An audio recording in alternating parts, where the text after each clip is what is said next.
जय हिंद मित्रों। संघर्ष में आदमी अकेला होता है। सफलता मिलने के बाद दुनिया उसके साथ होती है।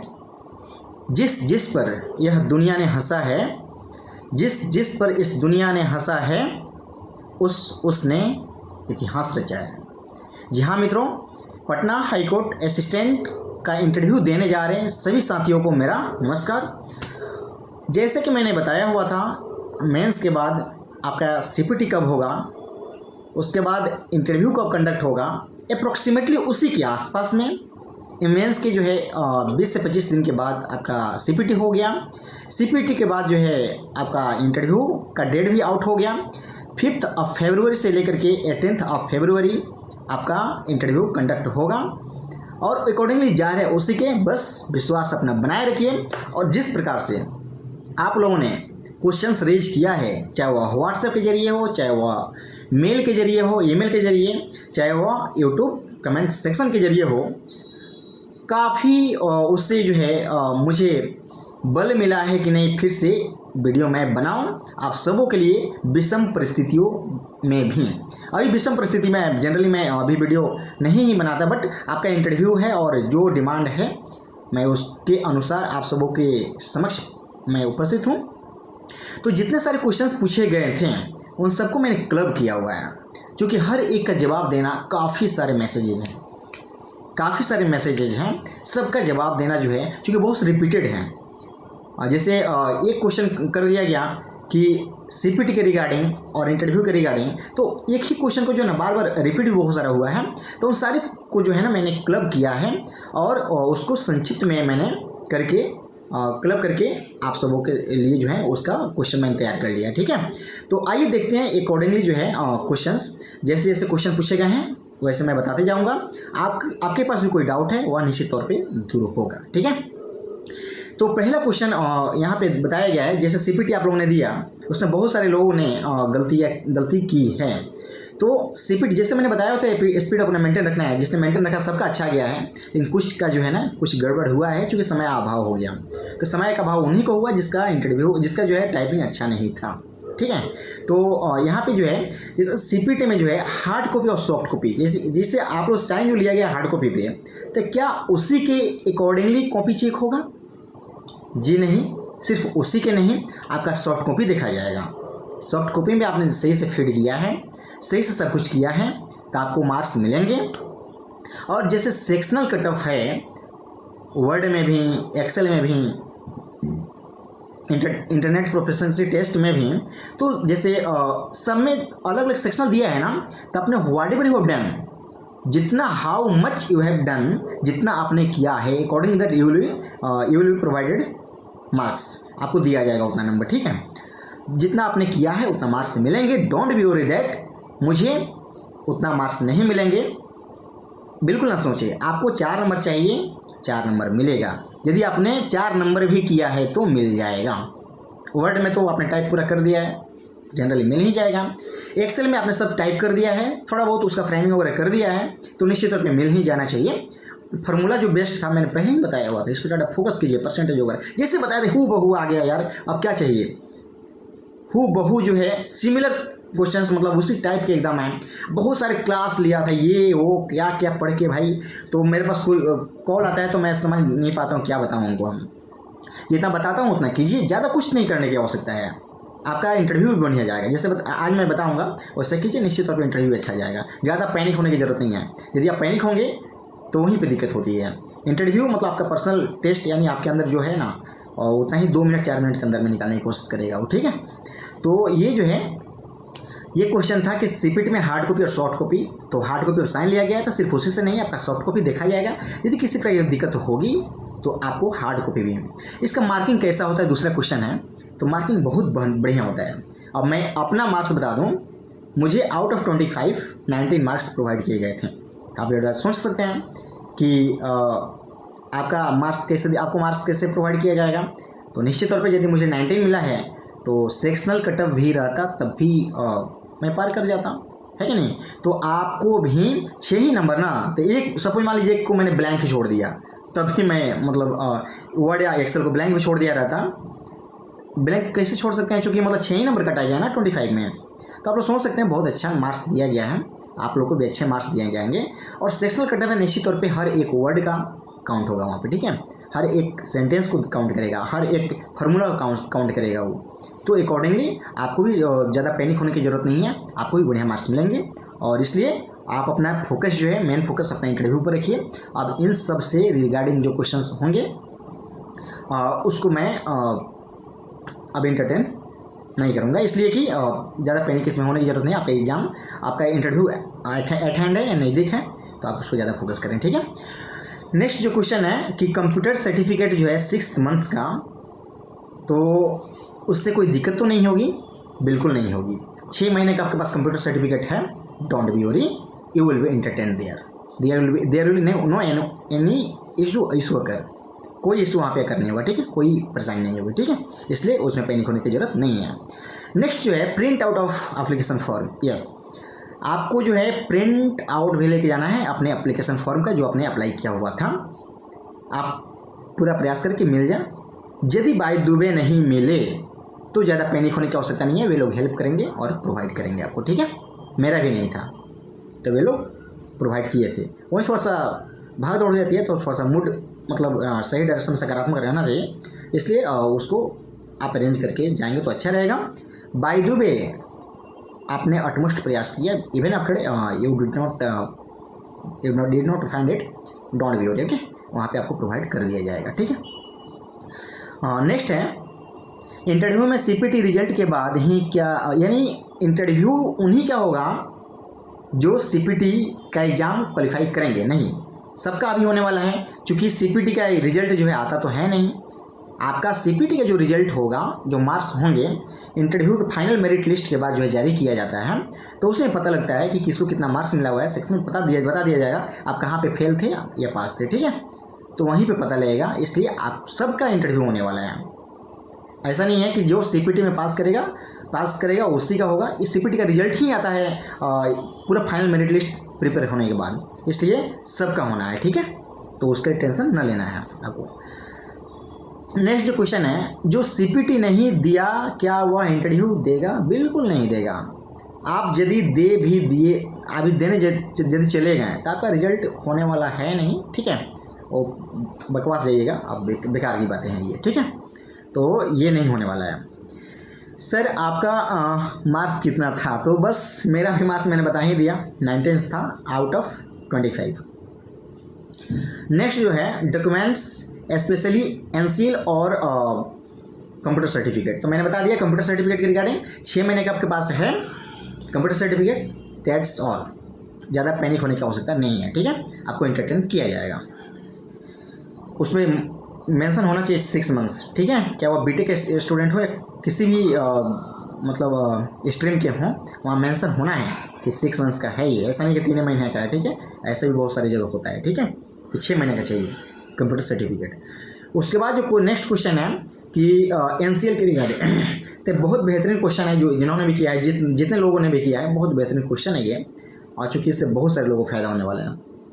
तो सबसे पहले एनसीएल जो बनवाना है वह बिहार गवर्नमेंट का होना चाहिए, बिहार सरकार प्रयोजनार्थ होना चाहिए। ऐसा नहीं कि आप भारत सरकार प्रयोजनार्थ लेकर चले जाइएगा, वो एंटरटेन करेगा, बिल्कुल नहीं करेगा, ठीक है। और शायद मेरे साथ भी ऐसा ही हुआ था, मैंने भारत सरकार का, चूँकि मेरे पास समय नहीं था और मैं बनवा नहीं पाया था बाय द वे किसी कारण की वजह से, और मैं उतना ध्यान भी नहीं दे पाया था, उतना सीरियसली भी नहीं लिया था, तो मैंने भी भारत सरकार का लेकर गया, लेकिन उन लोगों ने एंटरटेन नहीं किया। 2 दिन का समय दिया था, 2 दिन में मैंने बनवा करके दे दिया, ठीक है, थोड़ा था, मैंने जान पहचान थोड़ी सी थी, जल्दी मैंने रिक्वेस्ट करके करवा लिया, तो मैंने 2 दिन में करवाया हुआ था भाई, तो आपको ये नहीं फंसना है, ठीक है। तो बिहार सरकार प्रयोजनार्थ होना चाहिए, बिहार सरकार का होना चाहिए, ठीक है, आपका एनसीएल जो है।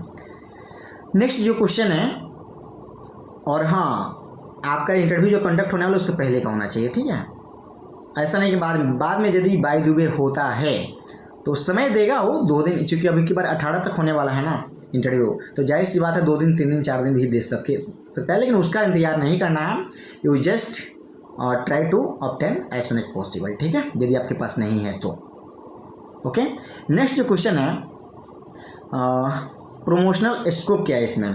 तो जो प्रोमोशनल स्कोप है उसको मैं बता दूं आप सभी को कि मैंने इसका जो मेरी जानकारी में है कि प्रोमोशनल एस्पेक्ट क्या है। जो भी एनओसी लेकर के आएंगे, जो भी दूसरे डिपार्टमेंट में अभी कार्यरत हैं, उनसे मे भी क्वेश्चंस पूछा जा सकता है। जैसे मैं मुझसे भी पूछा गया था कि यहाँ पे क्या प्रमोशन के बेहतर स्कोप हैं जिसके कारण आप यहाँ आना चाहते हैं, इंग्लिश में है। तो मैंने बताया हुआ था, मुझे जानकारी थी उसके रिगार्डिंग, तो मैंने बताया हुआ था।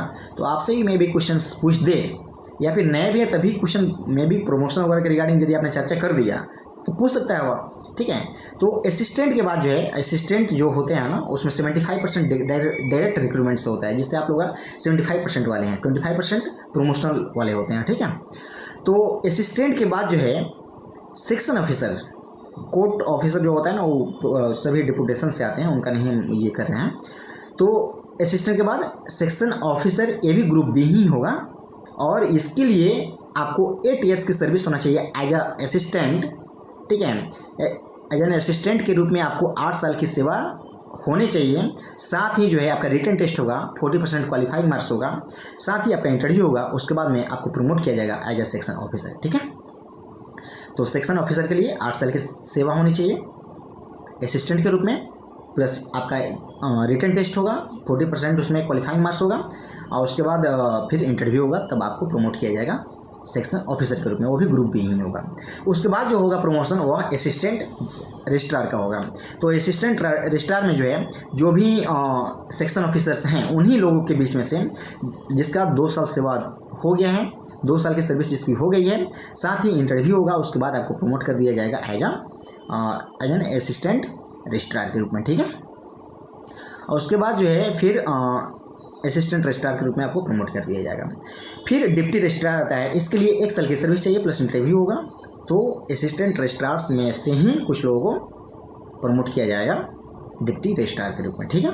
उसको फिर ज्वाइंट रजिस्ट्रार होते हैं, तो उनका भी मतलब ये जितने सारे डिप्टी रजिस्ट्रार हैं उन्हीं लोगों के बीच में से जो है ज्वाइंट रजिस्ट्रार के रूप में प्रमोट किया जाएगा, जिसकी सेवा 1 साल की हो गई है, प्लस उनका इंटरव्यू भी लिया जाएगा, उसको प्रमोट डिप्टी रजिस्ट्रार के रूप में कर दिया जाएगा, ठीक है। और उसके बाद जो है कम से कम उतनी सेवा होनी चाहिए 1 साल की, ठीक है, ये बोलना चाह रहे हैं आप। उसका फिर रजिस्ट्रार आता है, रजिस्ट्रार में भी एक इस्टेब्लिशमेंट रजिस्ट्रार होते हैं, इस्टेब्लिशमेंट के होते हैं, एक जो है अपॉइंटमेंट और रिक्रूटमेंट के रजिस्ट्रार होते हैं, ठीक है, दोनों अलग अलग होते हैं।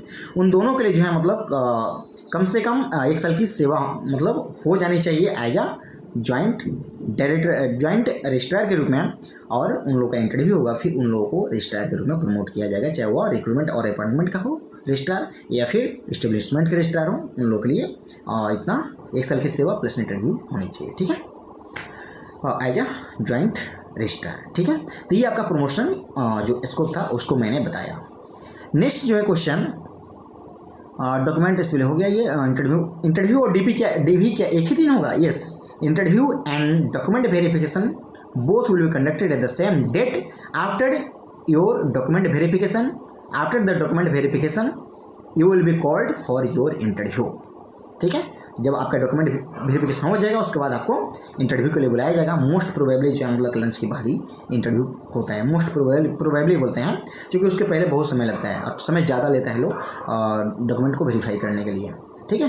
तो दोनों सेम डेट पे ही होगा, ठीक है। नेक्स्ट जो क्वेश्चन है, सीपीटी का रिजल्ट आया क्या? बिल्कुल नहीं आएगा रिजल्ट, मैंने जैसे बताया सीपीटी का रिजल्ट मेरिट के बाद आता है, वो भी रिजल्ट क्या आता है, आपका नंबर शो कर दिया जाता है, ठीक है।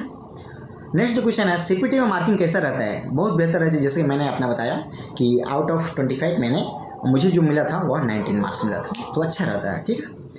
और उसके बाद जो क्वेश्चन है, सर मेरा DCA 6 मंथ्स का है, कोई दिक्कत नहीं है? बिल्कुल नहीं होगा, क्योंकि 6 महीना का ही बोला गया है, 6 महीना का ही बोला गया है, आपको बिल्कुल दिक्कत नहीं होने वाला है, ठीक है। नेक्स्ट जो क्वेश्चन है, डोमिसाइल सर्टिफिकेट, बहुत बेहतरीन क्वेश्चन जिन्होंने भी किया है डोमिसाइल से रिगार्डिंग, बहुत सारे क्वेश्चन हैं, उन सबों को जो है मैं धन्यवाद बोलता हूँ, क्योंकि ये क्वेश्चन जो है बहुतों को हेल्प करेंगे, ठीक है। तो डोमिसाइल सर्टिफिकेट जो है वह अस्थायी होना चाहिए, न कि अस्थायी होना चाहिए।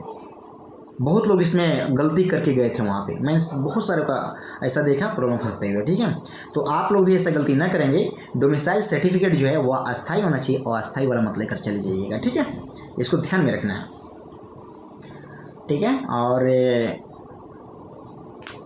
ऑल डॉक्यूमेंट्स के बारे में तो मैंने बताया है पहले भी कि मैट्रिक, इंटर, ग्रेजुएशन, मार्कशीट और सर्टिफिकेट ओरिजिनल होना चाहिए।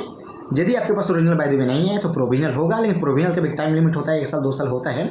बाय द वे यदि आपको नहीं प्रोवाइड किया गया है यूनिवर्सिटी के द्वारा तो आप जो अप्लाई कर दें, अप्लाई वाले लेकर के जाइएगा। यदि वे लोग नहीं मानेंगे प्रोविजनल से तो उसको दिखाइएगा सर मतलब I have applied as soon as possible, I am trying to get my original certificate, as soon as I receive that I will submit you. Okay, आप बता दीजिएगा ये कि मैं जैसे ही मुझे मिलता है मैं यहाँ पे सबमिट कर दूंगा, यदि वे लोग सिर्फ प्रोविजनल से नहीं मानते हैं तो। ठीक है, मान जानी चाहिए, हुआ था ऐसा। और नेक्स्ट जो क्वेश्चन है हो गया ना, और AWS का भी, और 1 minute, caste certificate, caste certificate SC ST OBC, तो कास्ट सर्टिफिकेट से रिगार्डिंग जो बहुत सारे क्वेश्चंस हैं, तो मैं आपको सबसे पहले बता दूं, जो भी SC ST वाले मित्र बंधु हैं उन लोग के लिए कोई दिक्कत नहीं है कभी का भी सर्टिफिकेट हो। ठीक है, उन लोग का कोई ये नहीं है कि हर एक साल जो है, बट ये हाई कोर्ट है, मांग दे कहीं रिसेंट का तो आप दे भी दीजिएगा। ठीक है, बनवा लीजिए और दे दीजिएगा, कास्ट सर्टिफिकेट मांगे तो। ठीक है, और NCL जो है वो हर एक साल जो है ना आमदनी बढ़ती घटती है। ठीक है, तो हर एक फाइनेंशियल ईयर का चाहिए होता है, इसलिए आप जो है चाहे वो EWS का हो चाहे वो NCL का हो, आप अपना करंट का ही लेकर के जाइएगा तो बेहतर होगा, चूँकि मांगा जाता है। कुछ का 1 साल का भी था तभी मांगा गया था। ठीक है, तो आप भी अपना प्रयास कीजिएगा कि रिसेंट का ही बना हुआ लेकर के जाएँ हम। ठीक है, तो SC ST OBC EWS हो गया। CPT का मार्क्स मेरिट में ऐड होगा? बिल्कुल नहीं होगा, चूँकि यह क्वालिफाइंग नेचर का है। ठीक है, क्वालिफाइंग नेचर का है, इसका मार्क्स से कोई लेना देना नहीं है मेरिट में। ठीक है, उसका प्रोविजनल ओरिजिनल वाला मेथड मैंने बता ही दिया है, रिपीट हो गया था ये। तो ये सारे क्वेश्चंस थे और इन सभी का आंसर्स जो है मैंने देने की कोशिश की आपको। Even after you are facing some difficulties, you just comment में, you just email me, you just WhatsApp me, wherever you are comfortable, you just ask the questions। और मैं अपना नंबर सबको बता दूं, यदि आपको बाय द वे मैं ईमेल पे हो सकता है किसी का 1 सप्ताह से भी मैंने रिप्लाई नहीं दे पाया, क्योंकि इतना ना मतलब क्वेश्चंस आ रहा है ना, मतलब सबको रिप्लाई देने में थोड़ा सा टाइम लगता है, और बाय द मुझे भी काम रहते हैं थोड़ा सा, इसलिए थोड़ा टाइम लग जाता है। तो बाय द यदि आपको कॉल करना हो या फिर कैसे, तो मेरा नंबर आप लोग नोट कर लीजिए 9708980315।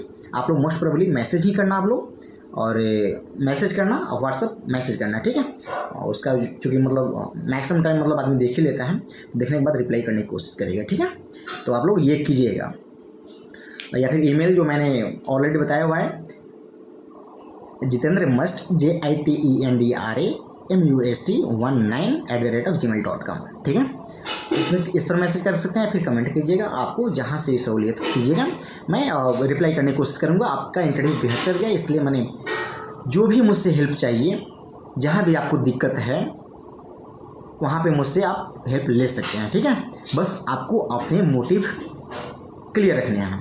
ठीक है, बिकॉज सावन के घोड़े को सिर्फ हरियाली नज़र आती है, और आपका इंटरव्यू है आपको सिर्फ वही नज़र आना चाहिए।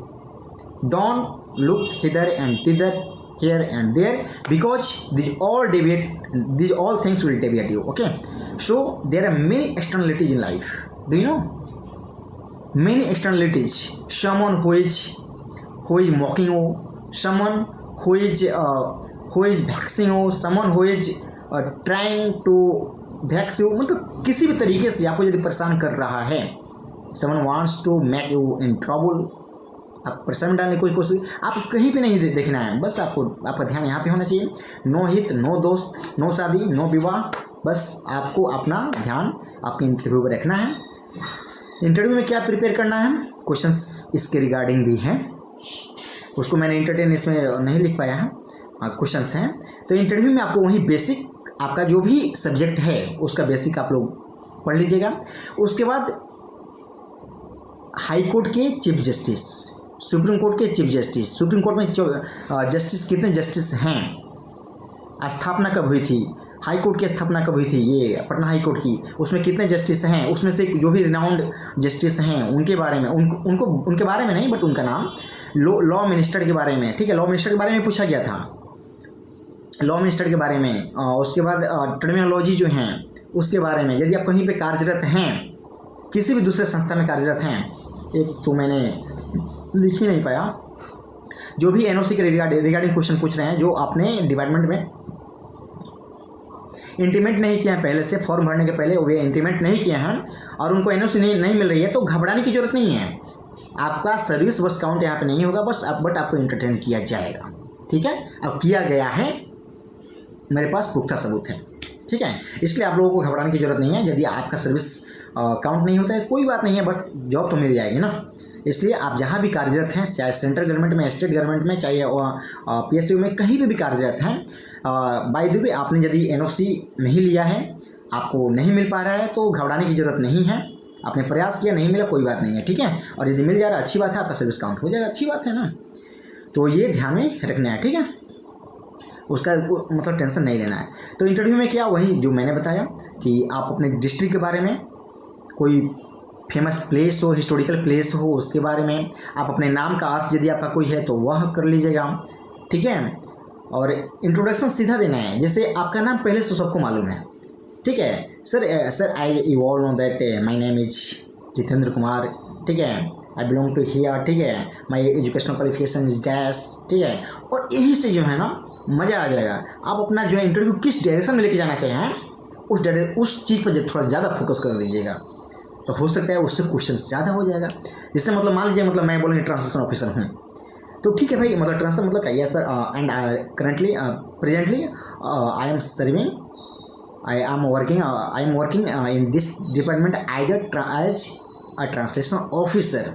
तो ऑफिसर तो जहाँ फोकस किए उस समय मैं क्वेश्चन रेज कर दिया, कोई ट्रांसलेशन से रिगार्डिंग क्वेश्चन रेज कर दिया था मुझसे, ठीक है, और क्वेश्चन रेज किया था, मैंने बताया, ठीक है। तो आप भी अपना मोटिव जो है ना उधर ले जा सकते हैं, इंटरव्यू पैनल को जो है ना उधर खींच सकते हैं, ठीक है।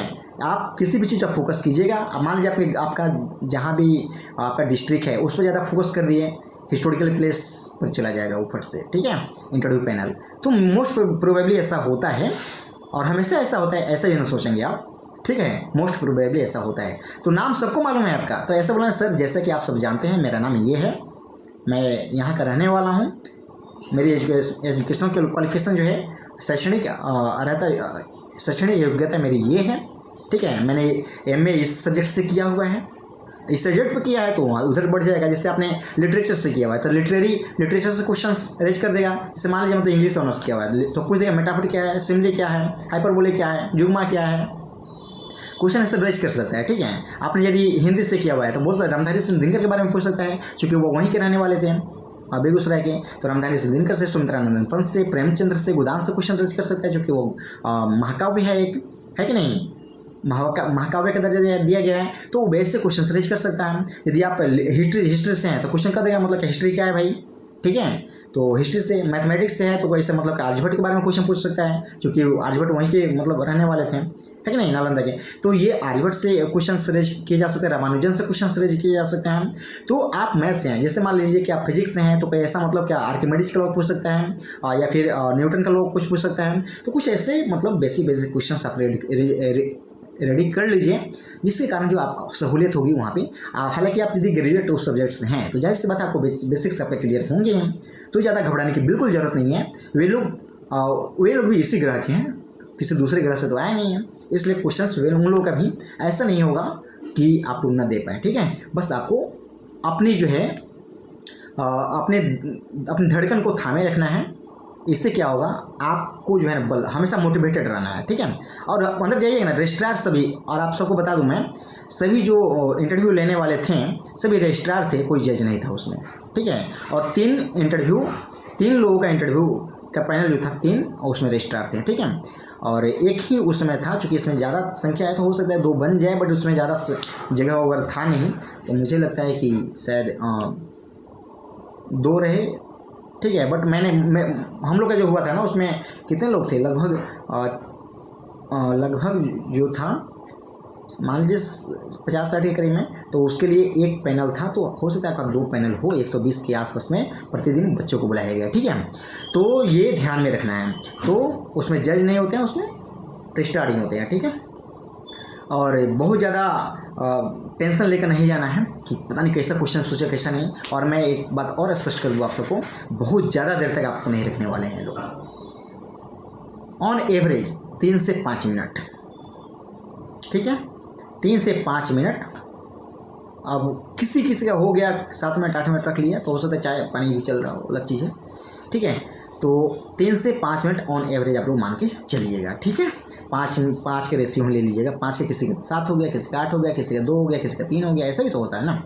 तो ऑन एवरेज जो है 5 मिनट्स का आपका इंटरव्यू होगा, ठीक है।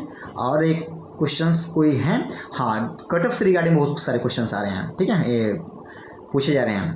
तो कट ऑफ अभी आप लोग इंटरव्यू दे लीजिए, अभी थोड़ा सा मैं तैयारी कर लूँ और उस पर, ठीक है। उसके बाद ही अभी मैंने कुछ एनालिसिस नहीं किया क्योंकि अस्थाई मैं ही नहीं हूँ खुद, तो उस पर मैंने कार्य नहीं किया है। तो थोड़ा समय दीजिए इसके लिए आप लोग, कट ऑफ के रिगार्डिंग फाइनल मेरिट लिस्ट कितना जा सकता है, थोड़ा समय दीजिए मुझे। और बाद बाकी जो भी क्वेश्चंस होंगे आप लोग, मैंने नंबर ही बता दिया है, ईमेल भी बता दिया है, आप लोग कमेंट सेक्शन में पूछ सकते हैं, ठीक है। कमेंट सेक्शन में पूछिए, जहाँ भी हो सहूलियत तो आप पूछ सकते हैं, ठीक है। चलिए मित्रों, फिर मिलते हैं, और यदि किसी प्रकार से आपको डाउट हो आप लोग क्वेश्चन पूछिएगा, फिर नेक्स्ट सेशन में मिलते हैं। हाँ, इसी प्रकार से आप लोगों के साथ, यस ओके, चलिए, जय हिंद।